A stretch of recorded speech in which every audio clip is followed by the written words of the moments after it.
Assalamualaikum warahmatullahi wabarakatuh. Di sini saya akan menjelaskan tentang apa sih pengertian tentang Human Resource Information System atau yang disebut HRIS. Setiap organisasi, khususnya perusahaan, memerlukan data yang bersifat real dari setiap tingkatan manajemennya. Data tersebut dikelola dan disusun dalam sebuah sistem informasi. Salah satu sistem informasi terpenting pada perusahaan adalah mengenai sistem informasi sumber daya manusia atau yang disebut Human Resource Information System. Human Resource Information System yaitu program aplikasi komputer yang mengorganisir tata kelola dan tata laksana manajemen sumber daya manusia di sebuah perusahaan guna mendukung proses pengambilan keputusan atau biasa disebut dengan Decision Support System dengan menyediakan berbagai informasi yang diperlukan.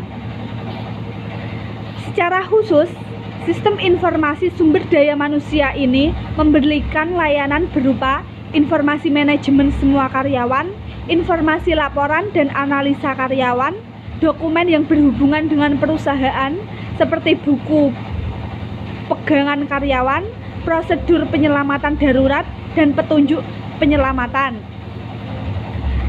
Kemudian ada administrasi pembagian meliputi pendaftaran, perubahan status, dan pemutakhiran informasi personal, dan lain sebagainya. Human Resource Information System yang paling efektif memberikan pelayanan pada perusahaan berupa data kehadiran, kenaikan gaji dan riwayatnya, tingkatan penggajian jabatan, dan lain-lain. Kemudian saya akan menjelaskan tentang model Human Resource Information System. Kita bisa melihat model HRIS ini dari 3 parameter, yakni input, proses, dan output. Dari segi input, HRIS terdiri dari 3 subsistem. Yang pertama adalah intelijen sumber daya manusia yang berfungsi mengumpulkan data yang berhubungan dengan sumber daya manusia dari lingkungan perusahaan yang meliputi pemerintah menyediakan data dan informasi dan lain sebagainya. Yang kedua, output Human Resource Information System meliputi 6 subsistem, yaitu 1. Subsistem perencanaan kerja, yang kedua subsistem perekrutan, yang ketiga subsistem manajemen angkatan kerja, yang keempat subsistem tunjangan, yang kelima subsistem benefit, dan yang keenam subsistem pelapor lingkungan. Terima kasih. Assalamualaikum warahmatullahi wabarakatuh. Nama saya Lian Apriani, NIM 1950210029, akan menerangkan tentang fungsi Human Resource Information System. Fungsinya yang pertama yaitu rekrutmen, merupakan pengembangan kumpulan calon tenaga kerja yang berhubungan dengan rencana sumber daya manusia. Yang kedua yaitu seleksi. Seleksi adalah proses memilih individu yang memiliki kualifikasi yang relevan untuk mengisi lowongan pekerjaan yang ada atau yang diproyeksikan. Sebuah proses seleksi yang baik adalah salah satu yang direncanakan dengan baik dan dioperasikan dengan baik. Yang ketiga yaitu training and developing. Training merupakan proses yang didesain untuk mempertahankan atau memperbaiki prestasi kerja saat ini. Sedangkan developing merupakan proses mendesain untuk pengembangan keterampilan yang diperlukan demi aktivitas pekerjaan di masa depan.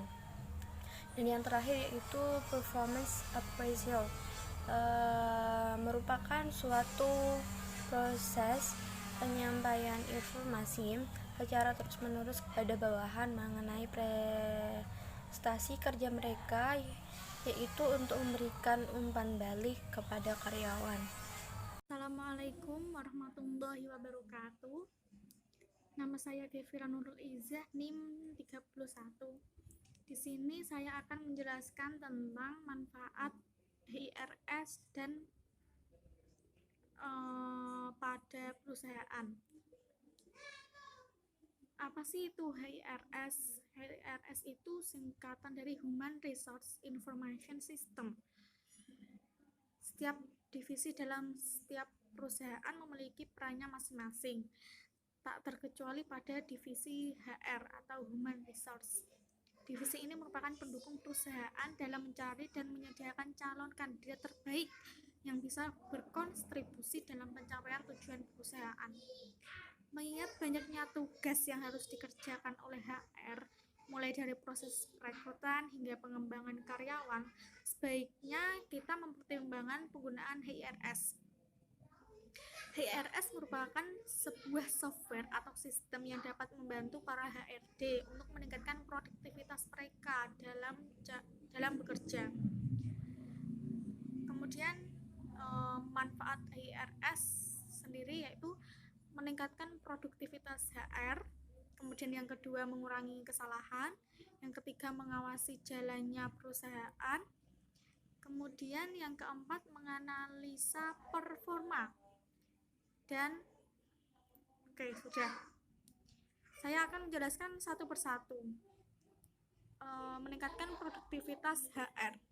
Salah satu itu adalah peningkatan yang paling utama ya. HRS dirancang untuk mempercepat berbagai macam proses administrasi dan pekerjaan HR. Misalnya, HRS membantu untuk menyederhanakan proses pengumpulan CV dan pemeriksaan informasi kandidat dalam proses perekrutan. Selain itu, HRS juga dapat digunakan untuk peningkatan produktivitas manajemen keuangan seperti payroll system. HRS dapat mempersingkat dan mempermudah semua proses dan waktu pengerjaan tugas-tugas tersebut sehingga tak lagi memakan banyak waktu dan tenaga. Kemudian yang kedua, mengurangi kesalahan. Banyak kepentingan HR yang berkaitan dengan regulasi pemerintah, sehingga kesalahan kecil sekalipun dapat mengakibatkan masalah hukum dan bahkan kerugian finansial bagi perusahaan.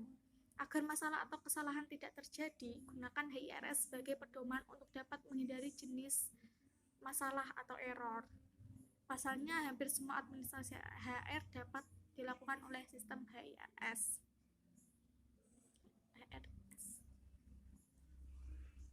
Kemudian yang ketiga, mengawasi jalannya perusahaan. Bersambung dari manfaatnya sebelumnya, Anda bisa memanfaatkan fungsi HRIS yang dilengkapi dengan program yang dirancang untuk mengawasi proses operasi perusahaan agar sesuai dengan peraturan tertentu. HRIS akan memastikan perusahaan Anda mematuhi UU yang berlaku sehingga menjaga reputasi perusahaan. Kemudian yang keempat, menganalisa performa. Alasan lain mengapa perusahaan Anda harus menggunakan HRS adalah karena kemampuannya untuk menganalisa performa dan metrik yang berkaitan dengan banyak aspek pendukung pengambilan keputusan. Misalnya, HR bertanggung jawab untuk menganalisis biaya yang dikeluarkan perusahaan untuk proses perekrutan atau perhitungan tingkat turnover perusahaan. Hasil perhitungan ini kemudian dapat digunakan untuk membuat keputusan bisnis yang penting serta pengembangan strategi untuk mencapai tujuan perusahaan. Dengan menggunakan HRS, divisi HR dapat mengumpulkan data yang dibutuhkan dalam waktu singkat atau selanjutnya dianalisis. Terima kasih, itu penjelasan yang dapat saya sampaikan. Bila ada kesalahan, saya memohon maaf. Assalamualaikum warahmatullahi wabarakatuh. Assalamualaikum warahmatullahi wabarakatuh. Perkenalkan, nama saya Saril Malina, NIM 1950210039. Di sini saya akan menjelaskan apa saja aplikasi yang dapat digunakan dalam HRIS atau Human Resource Information System. Jadi di dalam slide ini saya akan memberikan 5 aplikasi yang mungkin bisa dipertimbangkan dalam sebuah perusahaan. Human Resource Information System atau yang biasa dikenal dengan HRIS adalah sebuah software yang dibuat untuk mengorganisir tata kelola sumber daya manusia yang ada dalam satu perusahaan guna mengambil keputusan yang tepat. HRIS sekarang sudah banyak digunakan di perusahaan, baik di skala besar maupun kecil. Kemudahan yang ditawarkan oleh HRIS seperti manajemen, laporan, analisis kinerja karyawan bisa dibuat di aplikasi HRIS ini. Ada banyak aplikasi HRIS di Indonesia, mulai dari yang berbayar, gratis saat masa trial maupun benar-benar gratis sepenuhnya. Berikut 5 aplikasi HRIS Indonesia yang bisa menjadi pertimbangan Anda. Yang pertama, 1. Natural HR. Aplikasi HRIS Indonesia Natural HR merupakan software as a service buatan UK yang bisa dinikmati gratis tanpa iklan, trial, dan lainnya. Natural HR sudah dilengkapi dengan fitur time tracking, employee self-service, libur dan cuti, pustaka penyimpanan materi pelatihan, rekrutmen, dan juga penilaian kinerja karyawan. Yang kedua, ada Web Human Research. Web Human Research atau biasa disingkat Web HR adalah aplikasi HRIS Indonesia yang sudah ada sejak 2010. Pelanggan pun sudah mencapai angka 9.000 lebih. Web HR sudah berbasis web dan dibuat khusus untuk perusahaan skala kecil hingga menengah dengan jumlah karyawan yang tidak terlalu banyak, terbatas maksimal 10 orang saja. Software web HR bisa digunakan secara gratis, namun ada iklan di dalamnya. Alasan banyaknya pelanggan web HR tidak terlepas dari adanya fitur-fitur pendukung seperti tracking kehadiran, penggajian, rekrutmen, sehingga bisa memudahkan para penggunanya. Yang ketiga ada Deskera. Deskera memiliki pangsa pasar utama perusahaan besar yang memiliki bisnis dengan skala enterprise. Itulah mengapa modul HR Deskera sangat luas, mencakup manajemen penggajian, manajemen performa, rekrutmen, timesheet, serta real-time reporting. Deskera memang sengaja diprogram untuk memenuhi semua kebutuhan dalam skala yang besar. Yang keempat ada ICE HRM. ICE HRM adalah aplikasi HRIS Indonesia yang hadir dalam versi berbayar dengan hosting software yang bisa diatur sendiri. ICE HRM juga memiliki versi gratis, namun terbatas hanya untuk 20 karyawan saja. Fitur unggulannya adalah tracking waktu dan kehadiran, leave management, serta unggahan dokumen dalam format CSV. Yang terakhir atau yang kelima ini karyawan. Karyawan merupakan satu dari aplikasi HRIS Indonesia yang dapat dicoba secara gratis selama 30 hari. Karyawan memungkinkan Anda untuk mengatur urusan HRD kantor seperti masalah absensi, penggajian, perhitungan pajak, izin cuti, lembur, dan masih banyak lagi. Karyawan adalah aplikasi berbasis web atau cloud sehingga tidak perlu melakukan instalasi pada program komputer. Salah satu aplikasi HRS Indonesia karyawan cocok untuk berbagai macam bisnis dari mulai UKM, UMKM hingga korporasi.